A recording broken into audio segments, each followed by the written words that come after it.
सास बहू की लड़ाई। माँ, मैं बहुत थक गई हूँ घर संभालते संभालते। यहाँ मेरी थकान किसी को नज़र नहीं आती। कुछ दिन आराम करना चाहती हूँ। सोच रही हूँ कुछ दिनों के लिए अपने मायके आ जाऊँ। आते हुए अपने बच्चे को भी साथ ले आऊँगी। वे वहीं से स्कूल जाएंगे। आखिर एक ही शहर में ससुराल और मायका होने का कुछ तो फ़ायदा मिले। नम्रता ने फ़ोन पर अपनी माँ से कहा। पार्वती जी ने दूसरी तरफ से कहा, हाँ बेटा, जब तेरी इच्छा हो आ जाना। आखिर ये तेरा भी तो घर है। ठीक है माँ, तो मैं कल ही आ जाऊँगी। नम्रता खुश हो बोली, हाँ बेटा, कल आ जाओ, मैं तुम्हारा इंतज़ार करूँगी। अभी मैं फ़ोन रखती हूँ, मुझे मंदिर भी जाना है। कमला जी ने फ़ोन रख दिया और सीधे किचन में गई। किचन में खाना बना रही बहू से बोली, अरे अनुपमा सुनो, कल तुम्हारी ननद आ रही हैं। आज बाज़ार जाकर फल सब्जी और मिठाइयाँ लेकर आना। बेचारी मेरी बेटी ससुराल में नौकरों की तरह काम करती हैं और उस पर कोई भी ध्यान नहीं देता। यहाँ आएगी, कुछ दिन रहेगी तो उसका मन और तबीयत अच्छे रहेंगे। सास के मुंह से ऐसी बातें सुनकर अनुपमा का चेहरा उतर गया। वह मन ही मन में सोचने लगी, काश आपको मेरी थकावट भी नजर आती। मैं भी दिन रात झाड़ू पोछा, बर्तन, खाना बनाना, मार्केट जाना और हर वह काम करती हूँ जिससे हमारे परिवार वालों की कोई दिक्कत ना हो। काश आप मुझ पर भी ध्यान दे पाती। आपकी बेटी तो जब भी मन में आता है तब यहाँ आ जाती हैं, लेकिन मैं साल में एक बार ही अपने माँ के पास जाती हूँ, तब भी आपको प्रॉब्लम होती है। मैं भी इंसान हूँ, मेरा भी मन है। मुझे भी लगता है अपने माँ के पास जाकर थोड़ा आराम करूं, सुख दुख की दो चार बातें करूं, अपना मन हल्का करूं। भगवान, अब तुम ही कुछ करो ताकि मेरी सास की आंखें खुले और उसे मेरी थकावट भी नजर आए। शाम तक भगवान ने जैसे ही अनुपमा की सुन ली और उसकी ननद का फ़ोन आया। ननद ने अपनी माँ से कहा कि उसकी सास ने उसे मायके आने से लिए मना कर दिया है, इसलिए इस बार वो नहीं आ सकती। पार्वती जी बोली, ऐसे कैसे मना कर दिया? पहले तो कभी वह तुम्हें आने के लिए नहीं रोकती थी। इस बार भला क्या हो गया? लाओ मेरी बात कराओ, उनसे मैं समझती हूँ। नम्रता ने फ़ोन अपनी सास के पास दिया। पार्वती जी ने कहा, नमस्कार समधन जी, आपसे कुछ कहना था।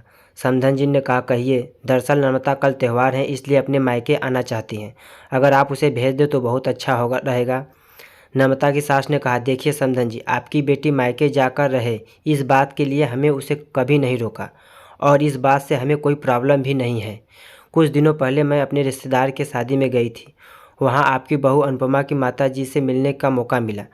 उनसे गपशप करने के दौरान उनकी बातों से पता चला कि अनुपमा साल में एक ही बार अपने मायके जाने के लिए मिलता है और वह भी बहुत कम समय के लिए। मुझे लगता है आपको पहले अनुपमा को उसके मायके भेज देना चाहिए और वह जब मायके होकर आएगी तो मैं नम्रता को आपके पास भेज दूंगी। एक बहुत ज़रूरी बात जो मुझे लगता है आपको समझ लेनी चाहिए कि आपको अपनी बहू को भी बेटी की तरह या बेटी से भी ज़्यादा प्यार देना चाहिए। उसे भी मायके जाने की इच्छा होती होगी।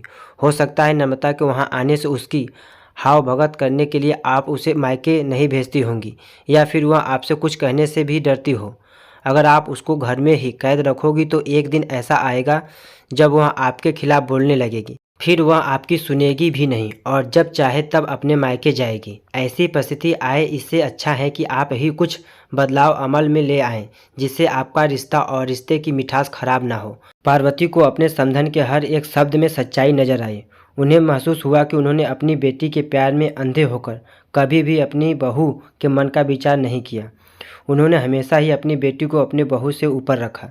दूसरी तरफ नम्रता भी अपने भाभी के बारे में हो रही बातचीत को सुन रही थी। उसने भी रियलाइज किया कि वह कभी भी अपनी भाभी के साथ ठीक से बात नहीं करती और जब जब वह अपने मायके जाती हैं तो भी थोड़ी उदास रहती हैं।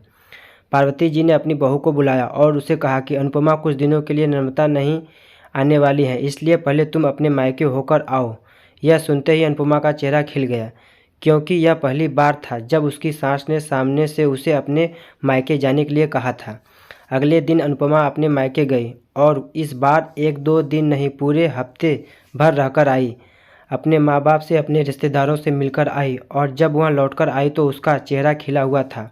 उसकी आंखें चमक रही थी। अनुपमा के आने के बाद नम्रता भी अपने मायके आई और इस बार वो खुद सामने से अपने भाभी की खुशी खुशी मिली और अच्छे से बात की। नम्रता ने अपनी माँ से बात करके उन्हें भी अच्छे से समझाने में मदद की कि वह कहीं ना कहीं अनुपमा के साथ गलत व्यवहार कर रहे थे। दूसरी तरफ अनुपमा अपने ससुराल वालों के बदले रवैया से बहुत खुश थी। अब वह खुशी खुशी सबका ध्यान रखती और हर काम प्यार से करती। वह ध्यान रखती कि कोई भी ऐसी बात या काम ना करे जिससे घर में तनाव का माहौल पैदा हो। पार्वती जी अपनी बहू को खुद ही समय समय पर मायके भेज दिया करती। एक छोटे से बदलाव ने सास बहू और भाभी ननद के बीच की कड़वाहट को दूर कर दिया और रिश्तों को और भी ज़्यादा मीठा और मजबूत कर दिया। सास बहू की यह कहानी कैसी लगी हमें कमेंट बॉक्स में ज़रूर बताएं और चैनल पर नए हैं तो प्लीज़ चैनल को सब्सक्राइब करें। तो मिलते हैं एक अच्छी कहानी में, तब तक के लिए जय हिंद।